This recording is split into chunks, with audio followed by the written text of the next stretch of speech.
Okay, would you please introduce yourself? Good day, ma'am. My name is Melanie Blessy and Milay from Tagum, Misamis Oriental. I graduated at Quezon State University with a degree of Public Administration, major in Local Governance.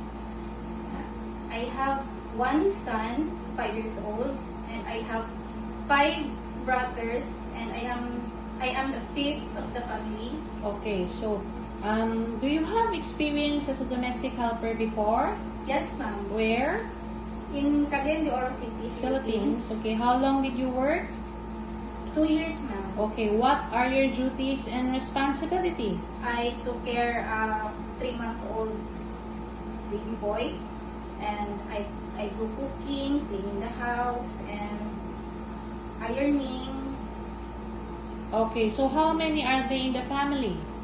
There are 3 of the family. Only one helper in the house? Yes, ma'am. So what do you prefer to take care, newborn or children? Newborn, ma'am. Newborn. Yes, ma'am. Okay, so if your holiday is not on Sunday, do you agree? Yes, ma'am. Are you willing to share room with babies, children, and elderly? Yes, ma'am. Are you willing to work with another helper? Yes, ma'am. Are you willing to take care of dog or cat? Yes, ma'am. Are you willing to take care of disabled? Yes, ma'am. Do you drink alcohol or smoke regularly? No, ma'am. Do you eat pork? Yes, ma'am. Do you have tattoo?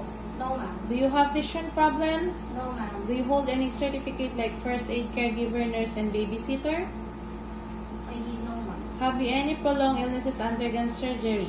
No, ma'am. Have you ever involved in any criminal labor police cases? No, ma'am. So, why do you want to work in Hong Kong? For my family's future, ma'am. Okay, thank you.